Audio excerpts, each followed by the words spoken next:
I now give the floor to the distinguished representative of Sri Lanka.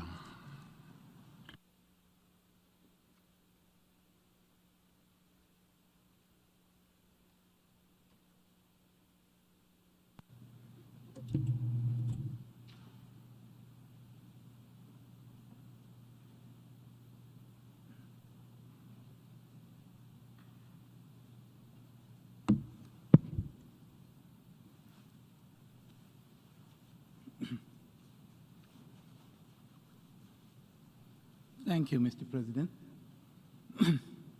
Distinguished delegates, William Shakespeare, in his play Measure for Measure, a play set in Vienna where vice at that time ran rampant and the laws had been allowed to sleep for many years, when law enforcement was in the hands of a trusted minister, with instructions to enforce discipline as he thought fit. This play highlighted the innate immorality and corruption in the heart of man. He was quoted to say, quote, "I have seen corruption boil and bubble till it o'erran the stew." That's what Shakespeare said then. Corruption, distinguished delegates, predates Shakespeare. It's a global phenomenon and a scourge on our societies and plagues every country. No one may say that they are immune from corruption. It dates to when a society organized for the first time creating public institutions. It is a global menace that bears heavy costs on money and lives. It is multifaceted, and its roots go deep and are entrenched. It is not a problem faced by one part of the world, or the developing or the developed world, rich or poor, north or south. Its effects may be magnified in poorer nations, of course, that are more vulnerable. But corruption, like COVID-19, the virus, knows no borders and is everywhere. In the private sector, the scales are enormous in comparison.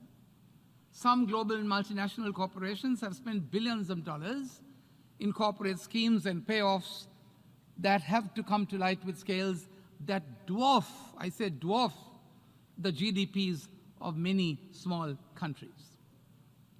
The Secretary General of the United Nations has aptly stated that corruption obliterates people's faith in good governance and seriously damages the relationship between the state and its people. It must be noted that it is the very public that complains of corruption, that resorts to corruption, that resorts to corrupt practices to achieve unlawful advantage through the offer of illegal gratifications. Distinguished delegates, forget not the reality that so long as there are givers, there will be willing takers. That's the reality of it. These givers or offerers, as I mentioned before, come from the so-called civil society and the corporate entities who believe that everything and every person is a purchasable commodity. Make no mistake, I can assure you that these criminals are not one step, but 3 steps ahead of us. Their networks are well organized, with their tentacles well into the very fabric of our societies. We therefore need to meaningfully address this issue and take the fight beyond just rhetoric. The World Economic Forum has estimated that the cost of corruption is at least 2.6 trillion, or 5% of global domestic product.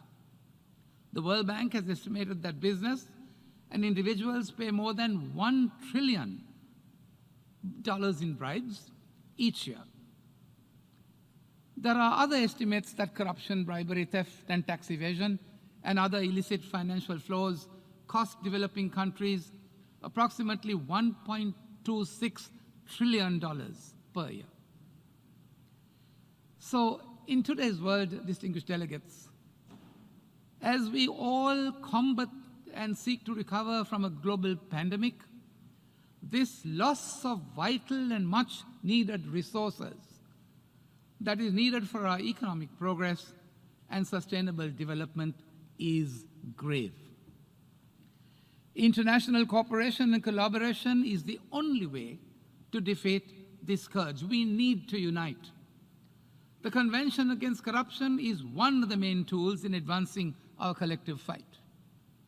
Sustainable Development Goal 16 deals explicitly with corruption, and its target presents a template for action. Though through the Convention's peer review mechanism, countries have worked together, as we heard just a while ago, to build a foundation of trust and accountability. There is a need to educate and empower our citizens, promote transparency, and strengthen international cooperation to recover stolen assets. The battle against corruption is vital for the success of the 2030 Agenda for Sustainable Development. This is not solely a task for governments. While governments need to legislate, implement, and enforce laws, it also needs to enlist the media, the private sector, civil society, and academia in this battle. And the 2003 UN Convention is the bedrock, I say, of our international and global anti-corruption efforts, being the only legally binding universal anti-corruption instrument.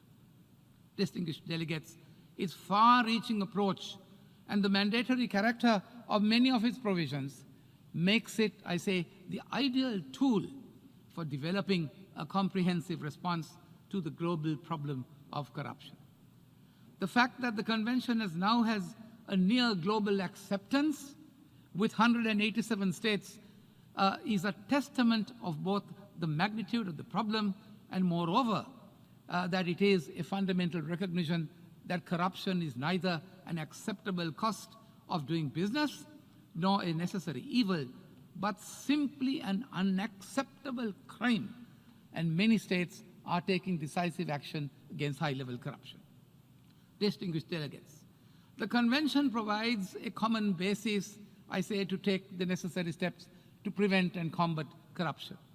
If we all spend enough political will, I say, and use the treaty effectively, and states can seek to prevent, criminalize, investigate, or prosecute corruption, or recover the return of stolen assets, are a series of measures and actions that can be taken. Anti-corruption, my dear friends, anti-corruption technical assistance and capacity building is an area that must be strengthened between states as an urgent priority. Mr. President, Sri Lanka, as a state party to the Convention, remains committed to fight against corruption.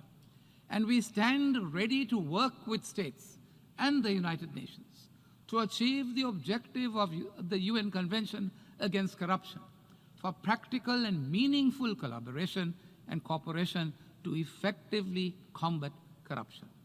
We in Sri Lanka have put in place enabling legislation that seeks to give effect to the Convention with the Independent Commission to investigate allegations of bribery or corruption. Sri Lanka has submitted the comprehensive self-assessment checklist to the Secretariat of the Convention. The role of effective policies and practices in preventing corruption cannot be overemphasized. Delegates, while the Convention provides for state parties to afford one another the widest measure, I say, of technical assistance, particularly for developing countries and their efforts towards its implementation, sufficient and stable funding to UNODC needs to be assured. Repatriation of public assets is an international obligation under the Convention, and accordingly, elimination of safe havens for stolen assets and overcoming the bureaucratic procedures and legal barriers should remain a key priority in our legal fight against corruption. Mutual legal assistance and cooperation amongst law enforcement services is an essential, and such cooperative measures would harness efforts towards the suppression of criminal networks and such cooperative measures towards the dealing with criminal networks of corrupt officials in countries of origin and criminal networks of financial experts in the countries of destination, who are working hand in hand in virtually in the same glove, benefiting from illegal transfers of funds. Mr. President, turning to Sri Lanka, we have established the Commission, as I said, to investigate allegations of bribery or corruption in 1994, which is primarily mandated to prevent, investigate, and prosecute cases concerning bribery and corruption. Sri Lanka signed the convention on the 15th of March 2004, and demonstrating its vital importance, ratified it a few weeks later in that same month, and the convention entered into force on the 14th of December 2005. Our country has enabled the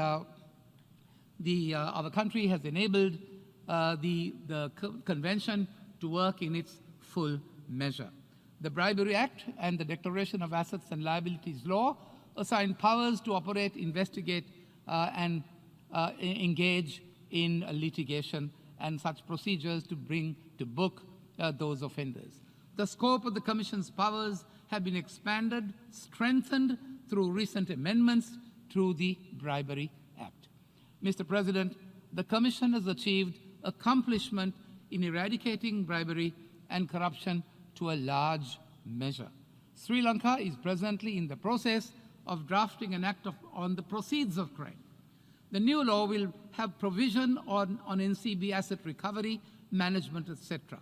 The act is envisaged to strengthen the current regime on criminal property recovery and foreign mutual assistance that would be rendered. The present draft is now being finalized with comments from a wide range of stakeholders, including the Commission, the FIU, and the law enforcement authorities. Mr. President, Sri Lanka has always followed on its international obligations under the Convention.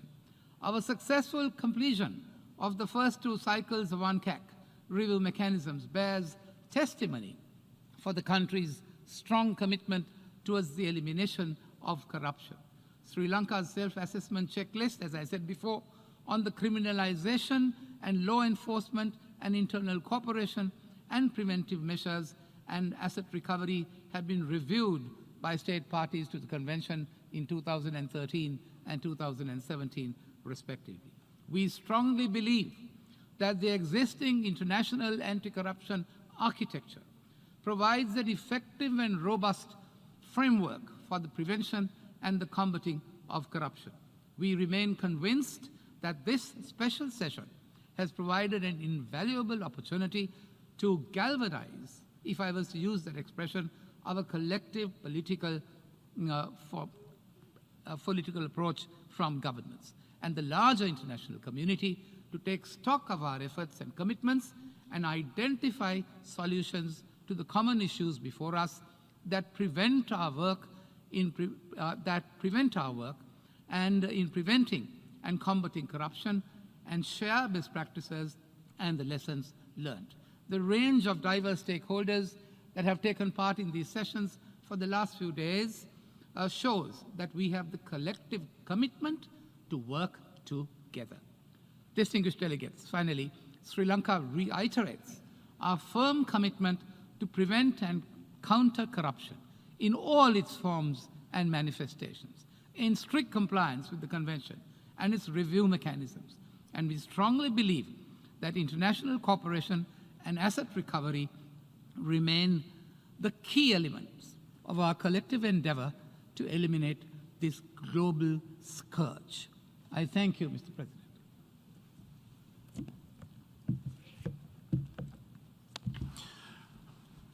I thank the distinguished representative of Sri Lanka.